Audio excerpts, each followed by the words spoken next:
Hai Church, Shalom. Jumpa lagi dalam program Aku dan Keluargaku, sebuah program dari GGIC yang akan menolong saudara untuk membangun sebuah keluarga yang kuat, yang tangguh berdasarkan kebenaran firman Tuhan. Seperti apa yang saya sampaikan minggu lalu, bahwa hari ini kita akan membahas tentang wanita, dan tema kita adalah penolong yang sepadan. Saya akan membacakan dari Kejadian pasal yang kedua, ayat 21 sampai 23. Demikian firman Tuhan. Lalu Tuhan Allah membuat manusia itu tidur nyenyak. Ketika ia tidur, Tuhan Allah mengambil salah satu rusuk daripadanya, lalu menutup tempat itu dengan daging. Dan dari rusuk yang diambil Tuhan Allah dari manusia itu, dibangunnyalah seorang perempuan, lalu dibawanya kepada manusia itu.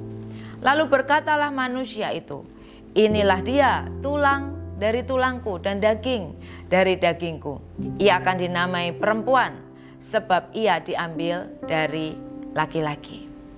Ketika Tuhan menciptakan pria, maka Tuhan membentuknya dari debu tanah. Dan kita sudah belajar di minggu yang lalu bagaimana debu tanah itu dihembusi oleh nafasnya, sehingga dari debu yang tidak artinya, yang tidak ada kekuatannya sama sekali, ketika Tuhan menghembusi nafasnya, maka debu itu menjadi debu yang hidup, yang kuat, yang mampu melakukan rencana Tuhan di dalam kehidupannya. Nah, sementara itu Tuhan menciptakan perempuan tidak dari debu tanah, tetapi Tuhan mengambil salah satu rusuk dari pria yang disebut dengan Adam. Mengapa Tuhan tidak mengambil debu tanah untuk menciptakan Hawa, tetapi Tuhan menciptakan Hawa dari bagian tubuh Adam? Kita akan belajar hari ini bagaimana Tuhan menciptakan Hawa dengan cara yang sangat spesial dan berbeda dari pria. Tuhan menciptakan Hawa dari bagian tubuh Adam. Dan ketika Adam melihat Hawa, Adam tahu bahwa Hawa adalah bagian dari tubuhnya. Sehingga ketika Tuhan membawa Hawa kepada Adam, lalu Adam berkata, inilah dia, tulang dari tulangku dan daging dari dagingku.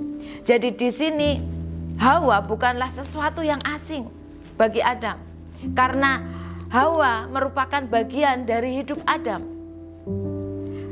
Kata perempuan, bahasa aslinya itu berarti istri. Jadi istri dari Adam ini merupakan bagian dari diri Adam yang setara dengannya. Bukan ciptaan yang lebih rendah, tetapi yang setara dengan Adam. Jadi kalau kita lihat di sini, seorang pria atau seorang suami itu harus menghargai istrinya seperti dia menghargai tubuhnya sendiri. Karena perempuan itu diciptakan tidak dari debu tanah, tidak diciptakan dari sesuatu di luar dari tubuhnya pria, tetapi perempuan diciptakan dari tubuh pria. Itu sebabnya ketika pria memandang perempuan sebagai istrinya, maka dia harus menghargai karena itu diambil dari bagian tubuhnya. Seperti dalam Efesus 5 ayat 28 sampai 29 katakan, demikian juga suami harus mengasihi istrinya sama seperti tubuhnya sendiri. Siapa yang mengasihi istrinya mengasihi dirinya sendiri. Sebab tidak pernah orang membenci tubuhnya sendiri, tetapi mengasuhnya dan merawatinya sama seperti Kristus terhadap jemaatnya. Jadi ketika Adam memandang Hawa, Adam tahu bahwa Hawa itu adalah bagian dari tubuhnya. Kalau itu menjadi bagian dari tubuhnya, maka seorang pria harus menghormati, mengasihi, mencintai istrinya. Karena ketika dia mencintai istrinya, dia mengasihi dirinya sendiri. Wanita diciptakan dari rusuk pria, diambil dari sisinya. Sekalipun diambil dari rusuk pria, namun Tuhanlah yang membangun Hawa, membuat Hawa. Lalu Tuhan Allah membawa Hawa kepada Adam. Jadi ini tugasnya Adam, adalah melindungi, menjaga, menghargai, menjadikan wanita ini dekat di hatinya. Karena diambil dari rusuk pria, bukan diambil dari kepala atau dari kaki, tetapi diambil dari rusuk, yang artinya ada di sisinya. Jadi harus dicintai, dihargai, dikasihi. Jadi pria-pria tidak boleh memukul istrinya, tidak boleh membenci istrinya. Apapun yang terjadi, yang dilakukan oleh istrinya, firman Tuhan katakan, kasihilah istrimu. Karena istri adalah bagian dari suami. Dan kalau suami menyakiti istrinya, sebenarnya dia sedang menyakiti dirinya sendiri. Suami istri bukanlah bagian yang berdiri sendiri, tetapi ada hubungan di antara keduanya. Karena istri adalah bagian dari suami. Jadi kalau suami istri hidup sendiri-sendiri, tidak lagi sejalan, tidak lagi sevisi, punya dunia masing-masing, itu namanya bukan suami istri, tetapi itu namanya tetangga. Tetangga hidupnya berdampingan, tetapi tidak bisa berjalan bersama-sama. Masing-masing berjalan, punya dunianya sendiri-sendiri. Jadi kalau suami istri tidak berjalan bersama-sama, itu namanya tetangga, bukan suami istri. Jadi kalau suami tidak pernah bersama dengan istrinya, maka teman-teman di lingkungannya tidak akan pernah mengenal mana istrinya. Jadi kalau suatu saat suami ini bawa wanita yang lain, teman-temannya tidak akan pernah tahu kalau itu ternyata bukan istrinya. Nah, suami istri itu bukanlah bicara soal status, tetapi suami istri itu bicara tentang hubungan. Suami istri itu bicara tentang relationship. Hubungan suami istri bisa terjadi ketika suami tahu bagaimana menjadi laki-laki yang dapat mengasihi istrinya. Dan ketika seorang istri dikasihi, maka ia dapat berfungsi dengan benar seperti rancangan Tuhan ketika menciptakan seorang perempuan, yaitu menjadi penolong yang sepadan. Di dalam Kejadian pasal 2 ayat 18 dikatakan, Tuhan Allah berfirman, tidak baik kalau manusia itu seorang diri saja. Aku akan menjadikan penolong baginya yang sepadan dengan dia. Inilah rencana Tuhan ketika Tuhan menjadikan seorang perempuan. Tuhan punya tujuan, yaitu menjadikan perempuan sebagai penolong yang sepadan. Bagi siapa? Bagi Adam. Penolong yang sepadan dalam bahasa aslinya yaitu Eser Kenegdo. Eser di dalam bahasa Ibrani artinya seorang yang membantu, seorang yang memberi semangat, atau seorang yang melengkapi kekurangan dari orang yang dibantunya. Dan Kenegdo itu berhubungan dengan kata kerja yang berarti menjadi lebih jelas. Jadi kalau Eser dan Kenegdo ini digabungkan, artinya adalah penolong yang sama ulungnya. Penolong ini layak berdiri di hadapan manusia itu atau laki-laki itu sebagai temannya, sebagai pelengkapnya. Jadi Eser Kenegdo ini artinya sepadan, seimbang. Nah, bagaimana kita menjadi perempuan-perempuan yang bisa menjadi penolong yang sepadan, seperti yang Tuhan rencanakan ketika Tuhan membangun kita sebagai wanita, sebagai perempuan. Bagaimana menjadi penolong yang sepadan? Saya akan menyampaikan 3 hal. Yang pertama, untuk menjadi penolong yang sepadan, yaitu kita harus menjadi pribadi-pribadi yang memiliki kedekatan dengan Tuhan.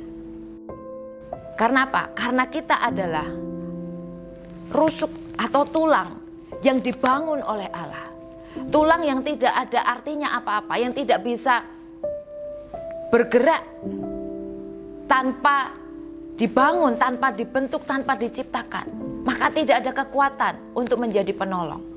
Nah, ketika tulang itu dibentuk oleh Allah, sementara Adam tertidur, Dia tidak tahu apa-apa dan tidak punya kuasa apa-apa. Lalu Tuhan Allah mengambil rusuk itu dan dia membangun rusuk itu. Kemudian jadilah seorang perempuan yang sempurna, dan perempuan itu dibawa kepada Adam. Tanpa Tuhan, maka perempuan tidak punya kemampuan untuk menjadi penolong. Mari sebagai perempuan yang diciptakan oleh Tuhan, punya kedekatan dengan Tuhan, punya keintiman dengan Tuhan, supaya tujuan Tuhan dalam kehidupan kita untuk kita menjadi penolong dapat terjadi dengan sempurna. Kekuatan kita adalah ada di dalam hadirat Tuhan. Mari menjadi seorang istri yang berdoa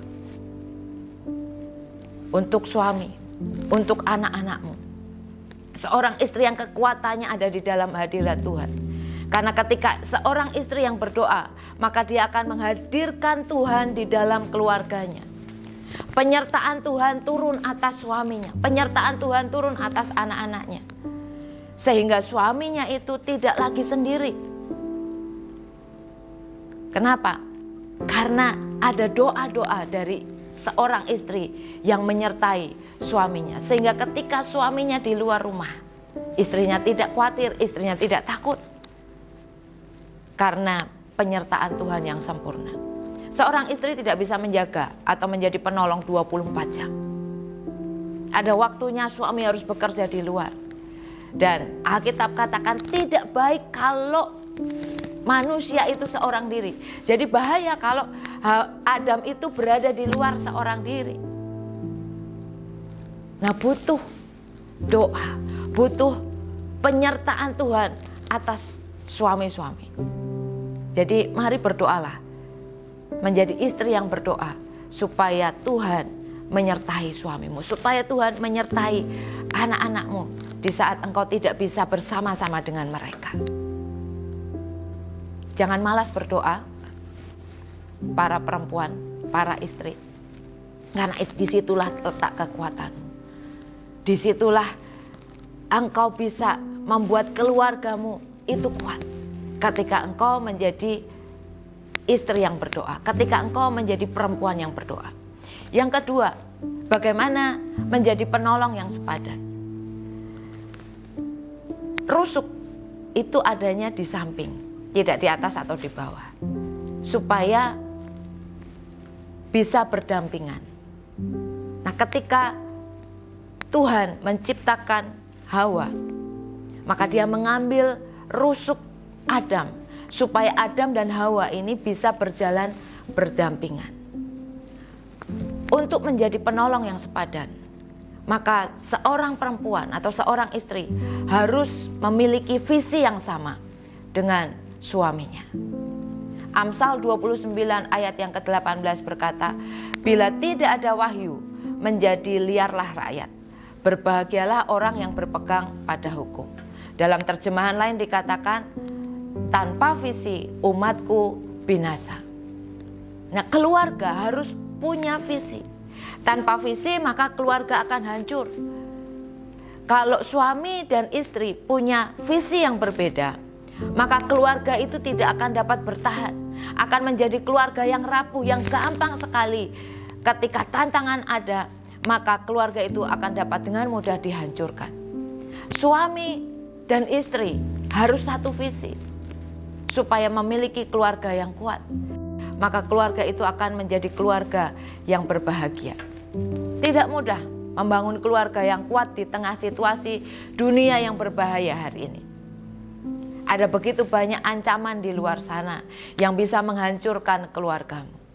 Tapi kalau keluarga punya visi dan semua sepakat dengan visi itu, maka keluarga akan menjadi keluarga yang kuat di tengah arus dunia yang sangat deras itu. Bagaimana seorang penolong memiliki visi yang sama? Maka seorang istri harus tunduk kepada suaminya. Tanpa seorang istri tunduk kepada suaminya, maka istri akan punya visi yang berbeda. istri tidak akan sama visinya dengan suaminya. Maka istri, di Efesus dikatakan, hai istri, tunduklah kepada suamimu. Karena dengan penundukan seorang istri, maka dia berkata, aku sevisi dengan engkau. Itu yang kedua. Kalau mau menjadi penolong yang sepadan, maka harus satu visi. Yang ketiga, untuk menjadi penolong yang sepadan, maka seorang istri dan suami itu harus saling melengkapi. Mungkin sebagai istri, kita pernah berpikir, wah capek ya jadi istri. Enak tuh jadi suami. Pergi dari rumah, ketika pulang taunya beres.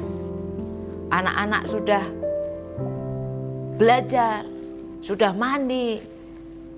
Anak-anak taunya bisa bersekolah dengan baik. Tidak perlu repot-repot ngajarin, pokoknya sudah beres, anaknya pinter. Ketika suami pulang, suami hanya tahu rumahnya bersih, ada makanan yang tersedia. Ketika suami pulang, suami hanya tahu istrinya harus menjadi istri yang cantik, yang bersih. Kita berpikir para istri enak jadi suami.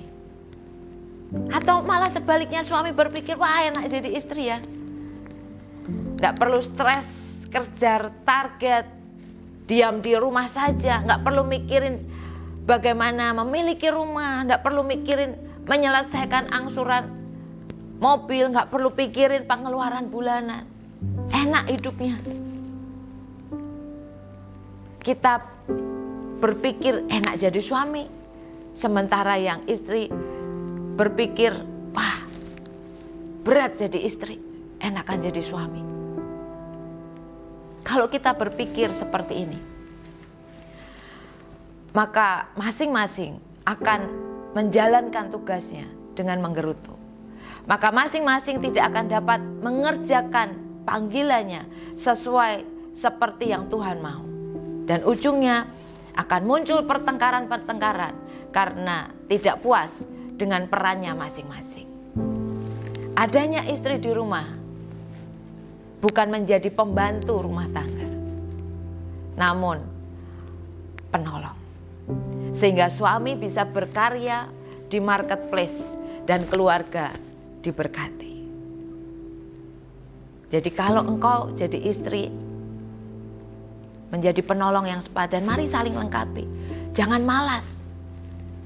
Jangan malas untuk mengasuh anakmu, mendidik anakmu. Kalau memang suami sedang tugas di luar sana, mari mainkan peranmu dengan sebaik mungkin.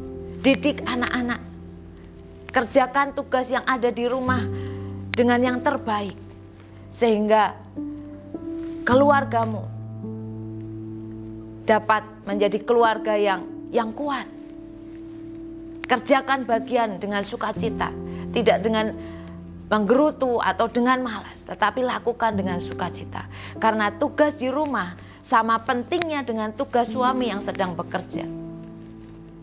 Ataupun kalau seandainya ada istri yang bekerja, sementara suami harus mengurus rumah tangga karena ada kasus-kasus tertentu sehingga suami harus ada di rumah sementara istrinya harus bekerja, maka suami pun juga jangan, wah aku kan suami, ini bukan tugasku sebagai seorang suami, ini harus tugasnya istri. Maka istri setelah bekerja dia pulang di rumah, dia harus mengerjakan tugas rumah tangga lagi. Saudara, kalau ini dikerjakan, engkau menjajah istrimu sendiri. Engkau sedang menyakiti dirimu sendiri. Karena kalau sampai istrimu sudah tidak tahan lagi, engkau yang menderita. Jadi kalau memang peranmu sebagai suami ternyata karena kondisi tertentu engkau ada di rumah, mari lakukan tugasmu di rumah. Jangan malas. Jangan taruh semua beban di pundak istrimu. Sekalipun dia adalah penolong, tetapi engkau juga punya bagian untuk mengasihi istrimu. Kasih dengan cara lakukan tugas itu dengan cinta. Mari saling melengkapi sehingga keluargamu menjadi keluarga yang kuat. yang diberkati oleh Tuhan. Ketika keluargamu kuat, engkau akan menjalani keluarga dengan kebahagiaan. Ketika suami mengasihi istri, maka tugas istri sebagai penolong yang sepadan dapat terlaksana. Dengan cara apa? Dengan cara menjadi istri yang berdoa. Menjadi penolong yang sepadan adalah dengan cara satu visi. Dan yang ketiga adalah saling melengkapi. Kalau kita gunakan peran ini dengan yang terbaik, maka anugerah Tuhan, berkat Tuhan dapat ditampung oleh keluarga yang kuat, yang siap menerima berkatnya.